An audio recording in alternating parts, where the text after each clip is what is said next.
shooting everybody who is not going to Rwanda. It was a bloody war. That's when I escaped.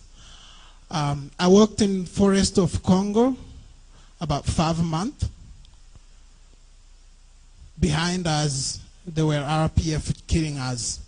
During these 5 months is when you see this UN report were published in this October 1st. And the report is suggesting that it may be a genocide. But for 5 months, I witnessed a real genocide. Friends, family members being killed. I saw mothers who really put the children down. In Africa, we carry babies in our back. No, you will see a mother who say, okay, this child is really slowing me down. If I don't put him or her down, the RPF is going to kill me. The children, as soon as they are abandoned, the story is over. I saw this with my own eyes, where RPF surrounded innocent civilians like me. I was 16 years old, 17 years old, growing in forest, running away in Congo. At the end, what you see in a CNN is Hutu are killers. I am Hutu. Do I have machete? I ask sometimes, my friends, when they ask me at school, they're like, oh, who are you? Are you Hutu or are you Tutsi? And when I say I am Hutu, they're like, oh, okay.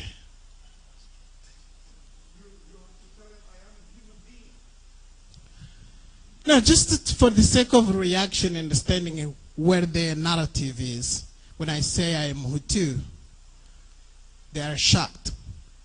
And the next question is, so, is this true, really, Hutu, you killed the Tutsis? Yeah. What can you do about all this? I think that, as Keith said, that these corporations are involved in this violence are the one to pull this to the end. I think being involved, I guess boycotting a product sometimes can be okay. I'll tell you a little story about how I get engaged. So I was telling my wife, I'm like, I'm so sorry, I cannot really buy a diamond for you. When I was in Congo working, I stumbled into a little rock, just like this, it's shiny. I did not even know that was a diamond. And when I got to a road block, they found I had that little rock in my pocket. I was almost killed. I was like, no, no, no, I don't know what it is. Can you take it? When I arrived at Kinshasa, I found out I had a diamond. And that diamond was big enough, probably I could get hundreds and hundreds of thousands. And I did not even know what it was, but I was going to be killed about it. So I told my wife at the time I was getting engaged, I was like, well, I really don't know how I feel about taking you to Tiffany and buy you a ring. So if you have a girlfriend, if you have a boyfriend, the big rock you buy, the biggest it is, the biggest contribution you're making to kill someone like me, who did not even know what was a diamond. And you're asking what can you do? Yeah, if you hear me saying this, you'll be like, wow, that guy is crazy. Does really think that we can be able to do this? Yeah, the more you're buying that diamond, the more you're killing someone like me, who never knew what was diamond. Thank you.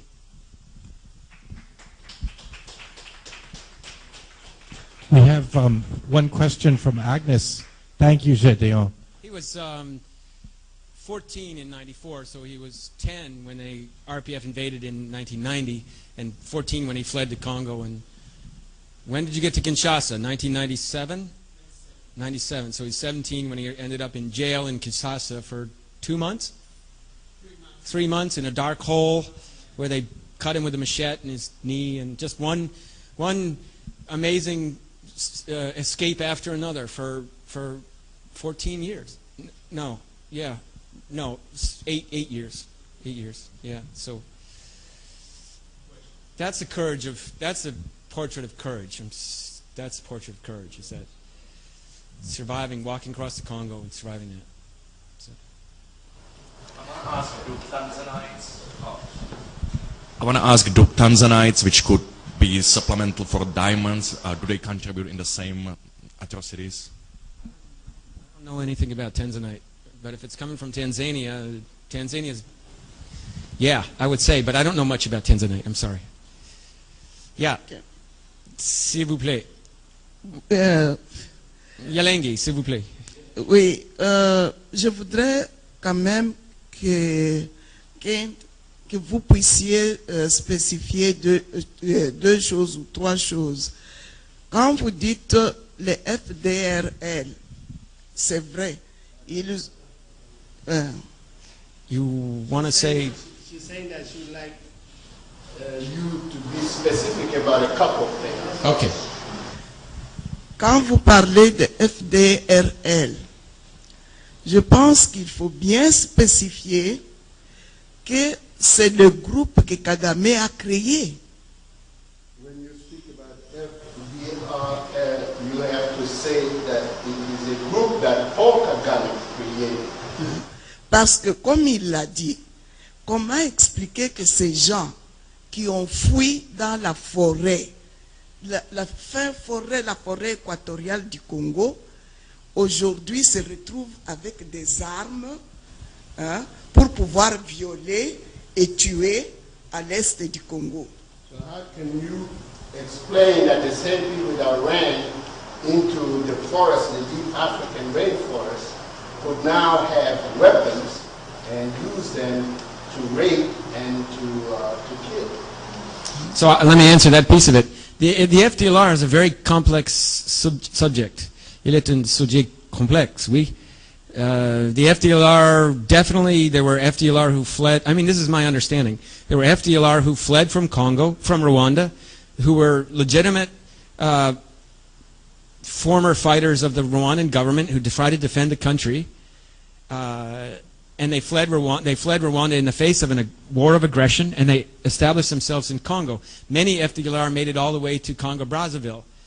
And many FDLR in Congo are the creation of Paul Kagame. So there are multiple kinds of FDLR. Some of them are working with Kagame in the mineral sector and shipping the weapons in. Some of them are true FDLR who would never work with Kagame and would like to cut his head off just as quickly as possible. So the Democratic Liberation Forces for Rwanda, which is basically the true FDLR are people who fled Rwanda in 1994 and set up in Congo and received support from outside of Congo, or from, for example, the FDLR was armed at some point by the Kabila government to fight back during part of the war against the second invasion of Rwanda and Uganda. So it's a very complex organization, but for the most part, most FDLR are not the killers they're portrayed to be. There are some very honest FDLR in the Congo, and there are some FDLR that work with Kagame. But Kagame will always use, and Museveni will always use the tactic of arming and training people and making them appear as if they are the enemy to commit atrocities that will then justify Kagame's military actions. Do you agree with that analysis of the FDLR, Yalengi? Because please share your analysis of the FDLR. Justement, c'est ça que je voulais dire, parce que, vous savez, on fait de ces victimes. La plupart de FDR, des Hutus, qui sont rentrés au Rwanda, ont été pris en otage, leurs familles prises en otage par Kagame. Comme vous le dites, ils ont été entraînés, et c'est Kagame qui a fourni des armes, et ils sont revenus au Congo. Ce sont eux qui sont dans les mines. As you were explaining, the FDLR who went back to the Congo.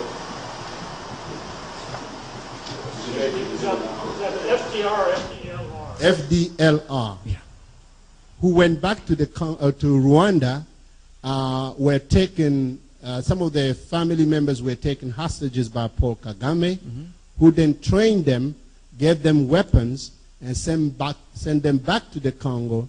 They are the ones who are now working in the mines and overseeing the